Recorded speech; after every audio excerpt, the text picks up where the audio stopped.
Well, hi, I'm John Kinzer, and we're at session 8, and this is the principle of a biblical form of government. We're specifically talking about civil government, and if you remember, government is anything that controls, directs, regulates, or restrains anything else.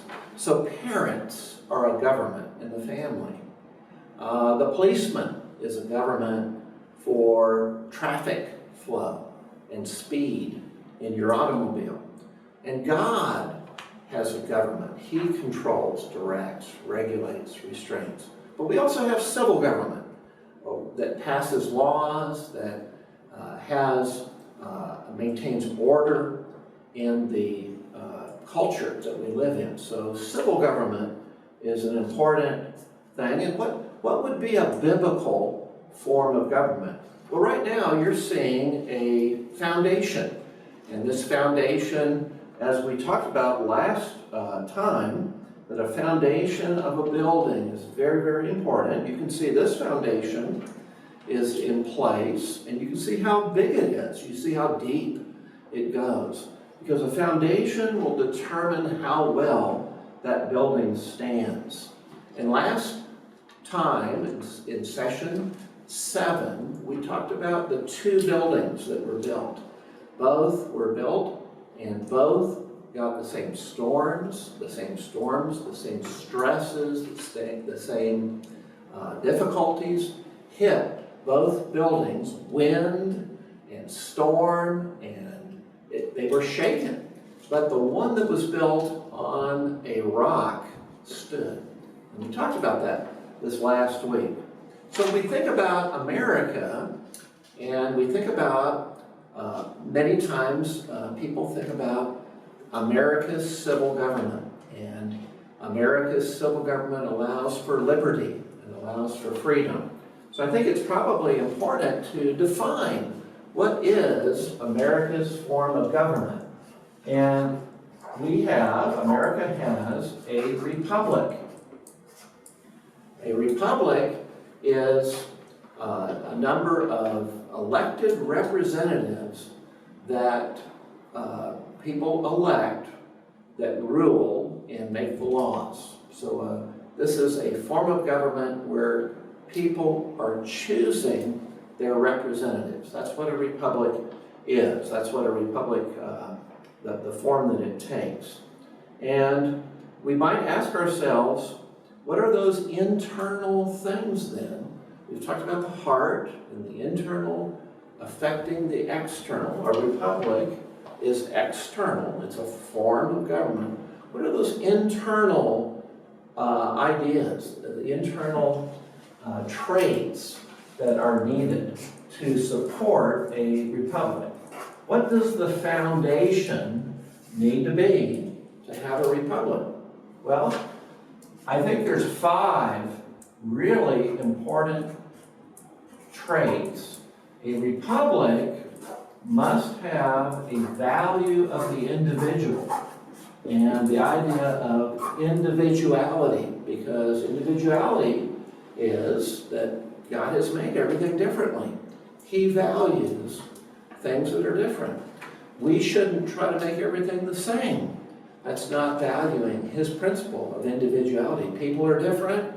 Fingerprints are different. We even talked about snowflakes being different. Planets are different. Plants are different. Colors are different. It's just all through nature we see that. We see that with humans as well. So individuality must have a government that values that allows for individuality. A second is a republic needs self-government. The self-government of the people under God. See, if the people are not self-governed, then a strong civil government is needed to keep order. If people, for instance, will not fill out their tax forms honestly, then they're not self-governed, and the government must become stronger and stronger to collect taxes. Here's an example.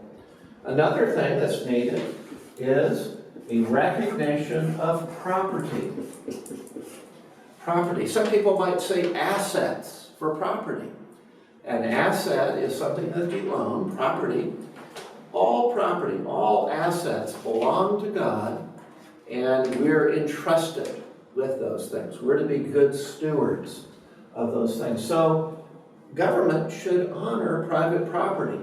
Another thing that should take place is there should be unity and union.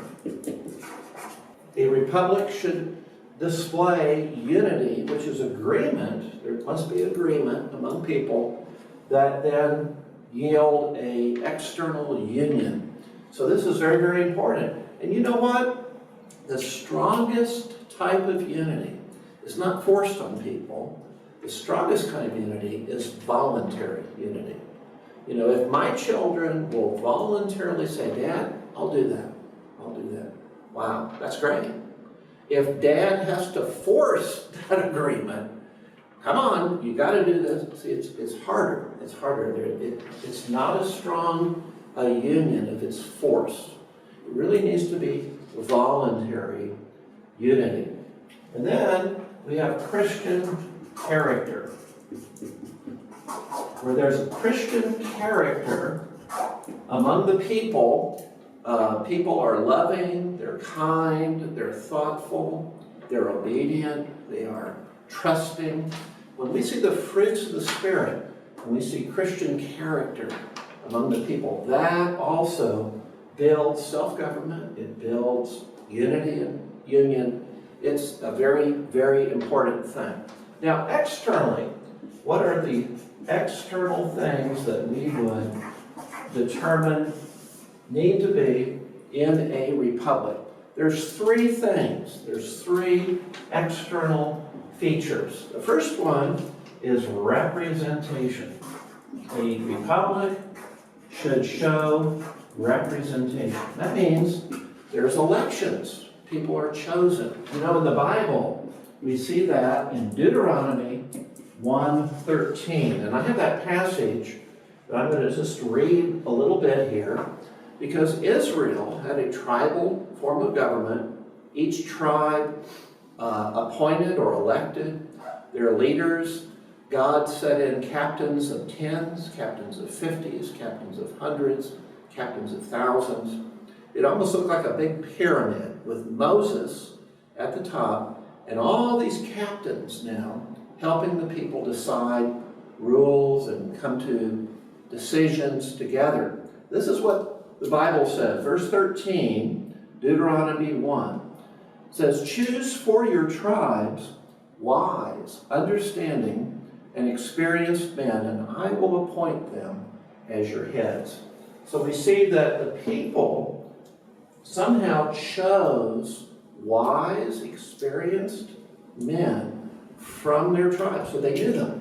They weren't strangers. They lived among them. They were part of their tribe. So representation is critical to a republic. The second thing that republics must have, a second form, is separation of powers. Now, in America, this takes the form that all power in government is split into three branches. So I'm just going to write down three branches of government: the executive branch, the legislative branch, and the judicial branch. And so those branches, because they're split apart, they guarantee that all the power does not rest on one person. You want to avoid that. Why? Because men are sinful. That's a biblical idea. And men will abuse power. They get power and they abuse it. They will take advantage of their station. So divide power into three branches. The third feature of a republic is federalism. Federalism is a separation of government into levels of government. We might think of a pyramid, and that's the people down here, and the governors people of local government, county government, state government, national government, different levels, and each has their own jurisdiction. Each has their unique responsibilities and duties that they do. So again, power is divided. It's very hard for one person to dominate the government. And that is a biblical idea, and that will help you maintain a republic. So we have representation, separation of powers, and then federalism, where power is divided into levels, as well as 3 branches within each level. So there's a division of power. Well, God bless you as you study and as you apply these ideas.